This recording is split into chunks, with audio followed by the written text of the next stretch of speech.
మాంగళ్య జ్యువెల్స్ వారి కొత్త బ్రాండ్ పూర్వి లైట్ వెయిట్ లో హెవీ డిజైన్ ఈ నవంబర్ 1 కూకట్పల్లిలో గ్రాండ్ ఓపెనింగ్ వివరాలకు సంప్రదించండి. సుమన్ టీవీ ప్రేక్షకులకు నమస్కారం. కార్తీక మాసంలో అక్టోబర్ 30న గురువారం రోజున చాలా ప్రత్యేకమైన రోజుగా భావిస్తారు. ఏమిటి ఆ రోజు ప్రత్యేకత? ఈ వివరాలన్నీ కూడా తెలియజేయడానికి ప్రస్తుతం మనతో పాటు ఉన్నారు ప్రముఖ జ్యోతిష్యులు బ్రహ్మశ్రీ నందిబట్ల శ్రీహరి శర్మ గారు. వారితో మాట్లాడదాం. గురుగారు నమస్కారం. గురుగారు, వాగర్థవ్యవ సంపృక్తౌ వాగర్థ ప్రతిపత్తయే జగతః పితరౌ వందే పార్వతీ పరమేశ్వరౌ ఆదిత్యాయ చ సోమాయ మంగళాయ బుధాయ చ గురు శుక్ర శనిభ్యశ్చ రాహవే కేతవే నమః. శృంగేరి జగద్గురు పీఠాధిపతులకి కంచి పీఠాధిపతులకి నమస్కారములు తెలియజేసుకుంటూ కార్యక్రమాన్ని ప్రారంభిద్దాం. గురుగారు, మరి కార్తీక మాసం అంటేనే అన్ని కూడా ప్రత్యేకమైన రోజులు. అందులో ఈ అక్టోబర్ 30న గురువారం రోజున చాలా ప్రత్యేకమైన రోజుగా చెప్తున్నారు. ఆ రోజున ఏంటి ప్రత్యేకత? ఏంటి పూజా విధానాలు? అర్చనలు చేయాలా? పూజలు చేయాలా? ఎలాంటి దానాలు చేయాలి? ఆ రోజు యొక్క ప్రత్యేకత ఏంటి తెలియజేస్తారా గురుగారు? తప్పకుండానమ్మా. కార్తీక మాసం అంటేనే పుణ్యప్రద మాసం.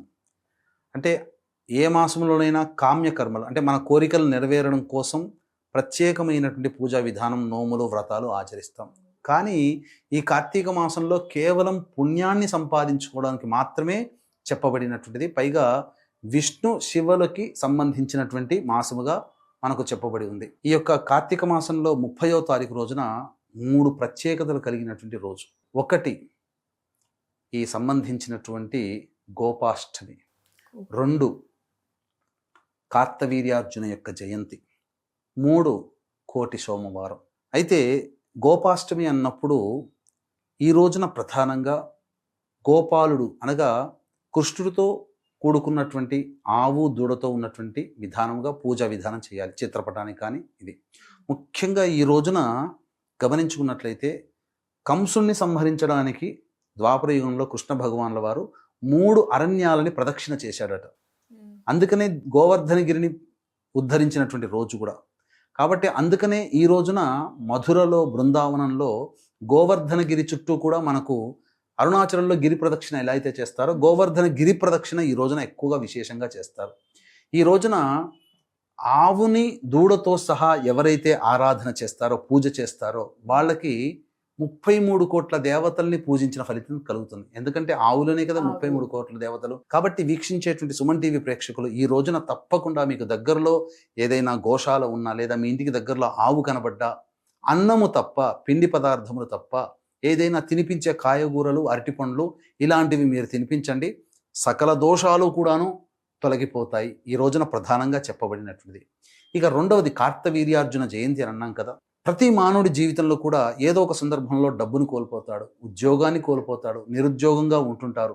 అంతేకాకుండా ప్రస్తుత కాలంలో పిల్లలు తప్పిపోతుంటుంటారు, పెద్దవాళ్ళు కూడా తప్పిపోయింటారు, ఎక్కడున్నారో తెలియదు. అలాగే భార్యను వదిలేసి భర్త వెళ్ళిపోతాడు, భర్తను వదిలేసి భార్య వెళ్ళిపోతుంది. ఇలా ఎవరైనా మన నుంచి వెళ్ళిపోయిన వాళ్ళు తిరిగి మళ్ళీ మనల్ని చేరుకోవాలి అని అంటే ఈ రోజున డబ్బైనా కావచ్చు, వ్యక్తి అయినా కావచ్చు, వస్తువైనా కావచ్చు, ఈ రోజున కార్తవీర్యార్జున యొక్క ఆరాధన విశేషంగా చేయమని శాస్త్రం. కాబట్టి ఈ రోజున 1008 సార్లు ఓం సుమంతో సుమంతో కార్తవీర్యార్జునాయ నమః అనే నామాన్నైనా కానీ జపం చేయాలి. లేదు కార్తవీర్యార్జున యొక్క స్తోత్ర పారాయణాన్ని కనీసం 108 సార్లకి తగ్గకుండా చేయాలి. అలాగే దత్త కవచము లేదా దత్తాష్టకము అది కూడా ఒక 27 సార్లైనా కానీ పారాయణం చేయాలి. ఇటువంటి చేసినటువంటి వ్యక్తులకి సమస్తమైనటువంటి వాంఛితార్థములు, కోల్పోయిన వస్తువు, కోల్పోయిన పదవి అన్నీ లభిస్తాయి, కోల్పోయిన వ్యక్తి కూడా. ఇక మరొక విశేషమైనటువంటిది కోటి సోమవారం. ఇది చాలా మందికి ఈ కోటి సోమవారంలో అనేకమైనటువంటి భిన్నాభిప్రాయాలు ఉన్నాయమ్మా. అంటే సాధారణంగా మనకు శాస్త్ర ప్రకారం వేదవ్యాసుడు విరచితమైనటువంటి పురాణాల్లో చెప్పబడినటువంటిది కార్తీక మాసములో శ్రవణ నక్షత్రం ఉన్నటువంటి రోజున కోటి సోమవారంగా చెప్పబడి ఉంది. ఇంకా విశేషంగా ఈ కోటి సోమవారం ఎప్పుడు ఇంకా విశేషమైన ఫలితం కలుగుతుందంటే సప్తమి తిథి శ్రవణ నక్షత్రం ఉన్న రోజున ఇంకా విశేషం, కాస్త విశేషం. అది విశేషమైనటువంటి కోటి సోమవారం. ఇంకా విశేషంగా ఎప్పుడు చెప్పబడి ఉందంటే సోమవారము, సప్తమి తిథి, శ్రవణ నక్షత్రం కూడా కలిసి వస్తే అది మహాకోటి సోమవారంగా చెప్పబడింది. అది గత 2-3 సంవత్సరాల కిందట ఏదో మనకు ఒకసారి వచ్చింది. అది చాలా దుర్లభం, ఎన్నో సంవత్సరాలకు కానీ ఒకసారి రాదు. కానీ సర్వశాస్త్ర సమ్మతము శ్రవణ నక్షత్రము విష్ణు నక్షత్రము, కార్తీక మాసము శివమాసము. ఈ యొక్క 2 కలయిక ఉన్నటువంటి రోజున కోటి సోమవారం అని అంటారు. ఈ రోజునే మన తిరుమల తిరుపతి వెంకటేశ్వర స్వామి దివ్య సన్నిధానంలో పుష్పయాగము జరుగుతుంది. ఆ గర్భాలయం అంతా కూడా పుష్పాలతో నింపివేస్తారు. ఇక స్వామి చుట్టూ కూడా పుష్పమేదే, అనేక పుష్పాలు, గన్నేరు పుష్పాలు, మల్లికా పుష్పాలు, జాజి పుష్పాలు, కదంబ పుష్పాలు, ఇక చెప్పరానటువంటి అనేక ద్రవ్యములతో పుష్పాలతో ఈ రోజున వెంకటేశ్వర స్వామిని అర్చిస్తారు.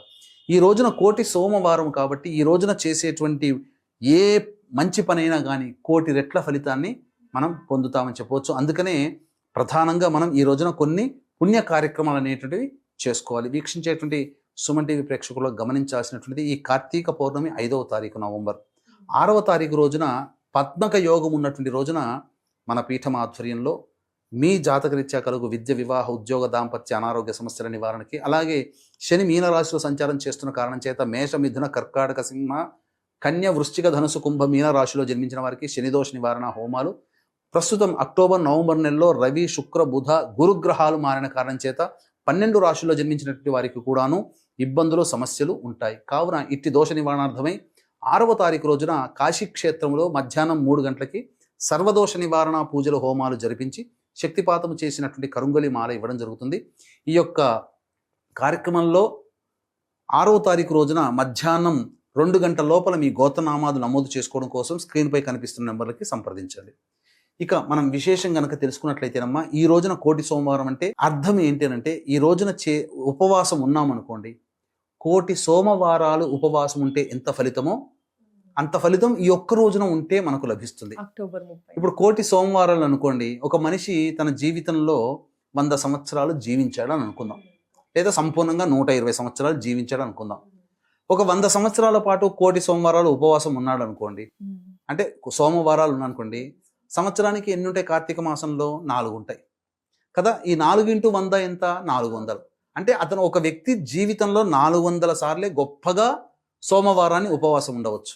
అటువంటిది కోటి సోమవారాల ఉపవాసం లభించాలి అంటే 25,000 సంవత్సరాలు మనిషి జీవించి ఉండాలి, లేదా ప్రతి జన్మ మానవ జన్మ ఎత్తి అట్లాంటివి 25,000 జన్మలు ఎత్తితే కోటి సోమవారాలు చేసిన పుణ్య ఫలితం దక్కుతుంది.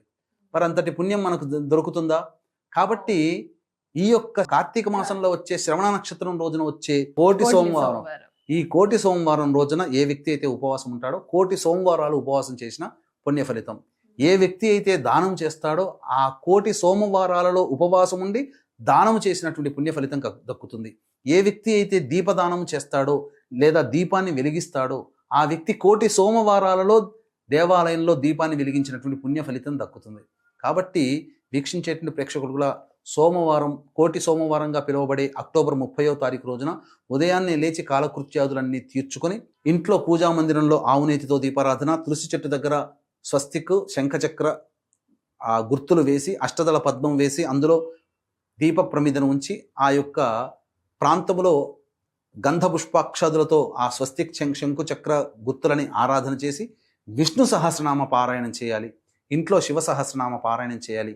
ఆ రోజంతా ఉపవాస నియమాన్ని పాటించి సాయంకాలం శివాలయంలో కానీ విష్ణు ఆలయంలో కానీ చేరుకొని అక్కడ దీప ప్రజ్వలన, లేదా 2 దేవాలయాల్లో చేరుకొని దీప ప్రజ్వలన చేసి ఉసిరిక దానము, దీపదానము మరియు సాలగ్రామ దానము చేసినటువంటి మానవుడి యొక్క పుణ్యాన్ని లెక్కించడానికి దేవతలకి కూడా సరిపోదట. అంతటి మహాపుణ్యప్రదమైనటువంటి ఈ కోటి సోమవారం రోజున చేసేటువంటి విధానము ఇదే అండి. కాబట్టి వీలైతే ఉపవాసం ఉండండి. ఉదయము సాయంకాల ప్రదోషకాల సమయంలో దేవాలయాల్లో దీపారాధన ఈ రోజున గనక చేయండి. తప్పకుండా మీకు మంచి జరుగుతుంది. మీ యొక్క జీవితంలో మీరు ఏదైతే కోల్పోయామో, ఏదైతే మనకు దక్కలేదని బాధ ఉంటుందో అది శివానుగ్రహంలా సంపూర్ణంగా నెరవేరుతుంది. ఈ యొక్క విషయాన్ని మీకు తెలిసినటువంటి 100 మందికి చేరవేయండి. ఆ 100 మందిలో 10 మంది పాటించిన, ఆ 10 మంది పాటించిన దాంట్లో కొంతో ఆ పుణ్యము మీకు కూడా సంప్రాప్తమవుతుందని చెప్పడంలో ఏమాత్రం సందేహం లేదు. ఇది దైవ సూచనగా భావించి ఈ యొక్క విషయాన్ని అందరికీ చేరవేయండి. మీరు కూడా ఆ కోటి సోమవారం మళ్ళీ అవకాశాన్ని జారవిడ్చుకున్నామా మళ్ళీ మనకు లభించదు. కోటి సోమవారం అంటే మంకు పట్టే విధంగా సోమవారము, శ్రవణ నక్షత్రము, సప్తమి తిథి కోసం వేచి చూడకండి. శాస్త్ర ప్రమాణం అంటూ ఏమీ లేదు. అది మహాకోటి సోమవారంగా చెప్పబడి ఉంది. సప్తమి తిథి లేదని కూడా బాధవలదు. అష్టమి తిథి ఉన్నప్పటికీ కూడా శ్రవణ నక్షత్రం ఉన్నటువంటి కారణం చేత సాయంకాలం 6:45 వరకు ఆ యొక్క శ్రవణ నక్షత్రం ఉంది కాబట్టి సూర్యోదయం సూర్యాస్తమయ సమయాల్లో చెప్పినటువంటి విధంగా దేవాలయంలో మీరు ఆరాధన, దీప ప్రజ్వలన, దీపదానము, ఉసిరిక ధాత్రికా దానము, అమలకా దానం, ఉసిరికా దానము, సాలగ్రామ దానం అనేటువంటిది ఆచరించి పుణ్యాన్ని పొందే ప్రయత్నం చేయండి. అందరూ చేసి దైవానుగ్రహాన్ని పొందండి. ఎందుకో పెద్ద ఖర్చు అంటూ ఏమీ కాదు. వేలకు వేలు, వందలకు వందలు కూడా ఖర్చు కానటువంటి మనం మనసుతో, భక్తితో, విశ్వాసంతో చేసేటువంటి పుణ్యప్రదమైనటువంటి కార్యక్రమ ప్రభావం వలన మీ జీవితంలో మీరు తరిగిపోనటువంటి పుణ్యాన్ని సంపాదించుకొని మీరు ఏ జన్మలో చేసినటువంటి కర్మదోష ప్రభావం వలన ఇబ్బందులు, సమస్యలు పడుతున్నారో, ఆ సమస్యలకి మూల కారణమైనటువంటి గ్రహాల యొక్క శాంతి కలిగి ఆ శాంతి ప్రభావం వలన మీకున్నటువంటి సమస్యలు అచిరకాలంలో నెరవేరుతాయి అని చెప్పడంలో ఏమాత్రం సందేహం లేదు. అందుకే ఈ యొక్క కార్తీక మాసంలో 6వ తారీఖు, నవంబర్ 6వ తారీఖు రోజున పద్మక యోగం ఉన్నటువంటి రోజున అవకాశం ఉంటే మీ యొక్క కుటుంబ సభ్యుల గోత్రనామాదులతో ఈ సర్వదోష నివారణ పూజల హోమాలు అనేటువంటి జరిపించడం జరుగుతుంది. ఈ కార్యక్రమం తదనంతరం కనిపించే స్క్రీన్ పైన కనిపించే నెంబర్లకి కాంటాక్ట్ చేసి ఏ విధంగా నమోదు చేసుకోవాలో తెలుసుకొని ఆ కార్యక్రమంలో మీరు గోత్రనామాదులు నమోదు చేసుకోవచ్చు. గురువుగారు, ధన్యవాదాలు గురుగారు. మీ విలువైన సమయాన్ని కేటాయిస్తూ అక్టోబర్ 30న ఏంటి విలువైన రోజు, కోటి సోమవారం అని చాలా చక్కగా తెలియజేశారు. పరిహారం కూడా తెలియజేసినందుకు ధన్యవాదాలు గురువుగారు. నమస్కారం. సర్వం శ్రీ ఉమామహేశ్వర పరబ్రహ్మార్పణమస్తు.